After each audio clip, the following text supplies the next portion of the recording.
Wow, guys, everybody that thought it was cool to go after Trump has scary, scary news coming their way. You guys gotta see this video. Today, we are here to shine a light on something that should be deeply concerning to every single American: how our justice system was allowed to become weaponized against political opponents. Early in his presidency, Joe Biden told the nation, "It's not my Justice Department, it's the Justice Department." Former Attorney General Merrick Garland promised the same thing. That was their promise, but we now know it was a lie. For the past 4 years, it was not the People's Justice Department. It was a political weapon used to go after anybody the Biden-Harris administration felt needed to be attacked. Let me lay it out clearly, case after case, so there's no confusion on what happened. Let's start in the great state of New York. Alvin Bragg ran for Manhattan DA, focused on only one thing: targeting Donald Trump instead of cleaning up the many problems facing New York City. After years of searching, he revived a dismissed case with the help of former DOJ officials and used a shaky legal theory to turn misdemeanors into felonies. And it wasn't just Bragg. New York's Attorney General Letitia James also made it her mission to go after President Trump. She campaigned on it. Prosecutors, attorney generals, they shouldn't campaign on politics. Guys, and they all belong in jail. You know, they belong in prison. They need to be fined for what they did, and the money needs to be returned to the citizens that live in these places. You know, I'll just say this: let's get it done. Accountability will cure America of this horrible cancer that's been spreading. You know, and imagine if Harris was elected. Imagine if Harris was in office, how much of this stuff would continue. You know, you just throw a court case at somebody. They're charged with misdemeanors, and next thing you know, it's felonies and misdemeanors that shouldn't even have been brought about. Let me know what you guys think about that, man. Let's keep going. They should campaign on justice. She campaigned on it, and she promised voters she'd, quote, exact quote, "get Trump." Before even seeing a shred of evidence. And sure enough, once in office, she followed through, twisting civil statutes into weapons for political gain, targeting not just Trump, but his entire family business. In Fulton County, Georgia, Fani Willis also campaigned on prosecuting President Trump. She coordinated with the partisan January 6th committee and the Biden White House. Second, guys, I just want to say this. I just want to say this. If we have all this evidence, we know what's going on, let's get them behind bars ASAP. You know, because if they had all this evidence, which they said they had, and it came out they didn't have anything on Trump, they were going to throw him behind bars for way less. You know, imagine if this was you. Imagine if you didn't have any power, you didn't have any money, like most Americans didn't when Biden and Harris was in office. That administration was horrible, guys.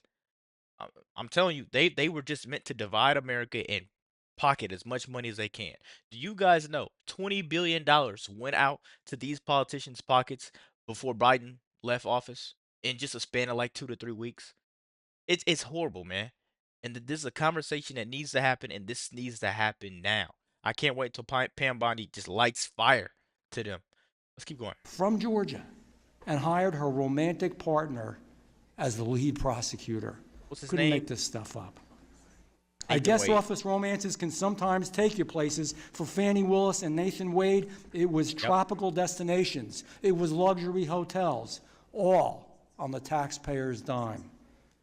And while they were busy enjoying the perks, the cases they were building against Trump were falling apart under the weight of conflicts and impropriety, because it was pure political lawfare. I want to just note, no one should run for DA, AG, or any legal office. Republican, Democrat, conservative, liberal, nobody should do this with the sole goal of going after one political figure. It's not what those jobs are about. That's not justice. That's vengeance.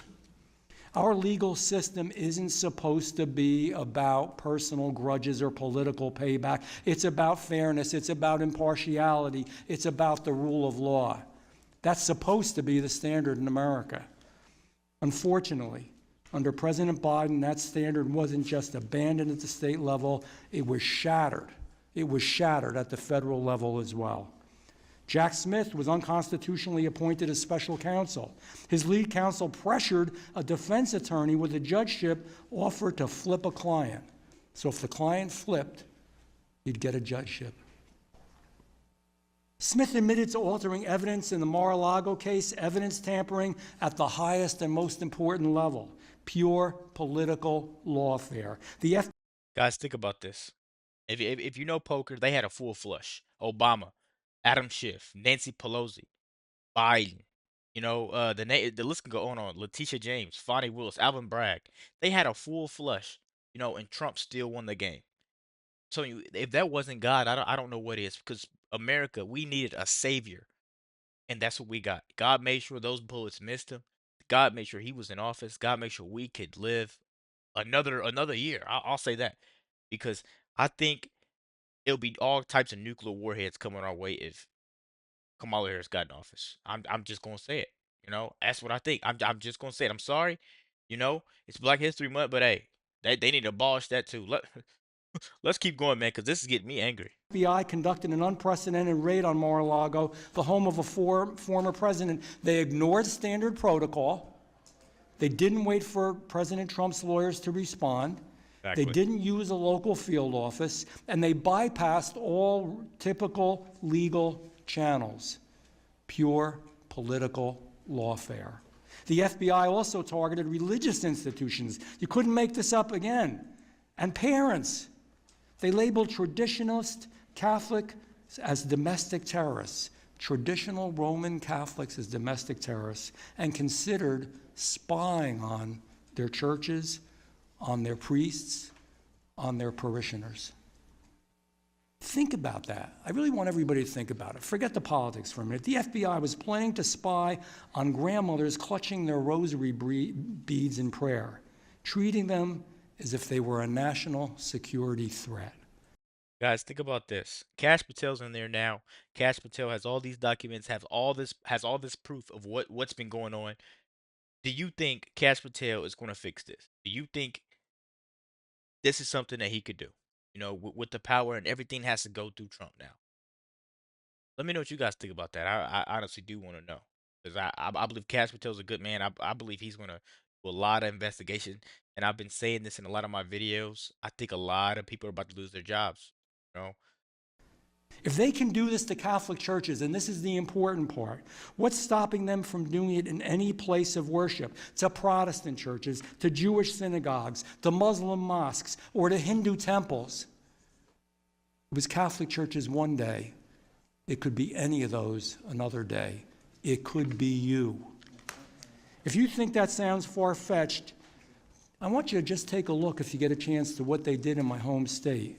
In New Jersey, the FBI raided the largest Hindu temple in the Western Hemisphere, home to some of the most peaceful and spiritual people on the face of the earth, Hindus. guys, we've seen it. Guys, we've seen it. We know what's going on. We know these people belong behind bars, but I think now the message is starting to get out to Americans, and a lot of people are starting to realize what's going on. I know a lot of people that's been on my Facebook that don't support Republicans. No, they've been Democrats forever, but they're agreeing a lot with this investigation that's going on when it comes to money.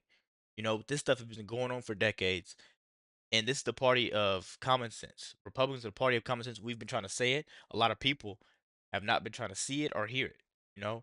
But common sense is not so common. Let me know what you guys think about this video. Be sure to like, comment, subscribe if you're new. And as always, let me know what you react to. Out.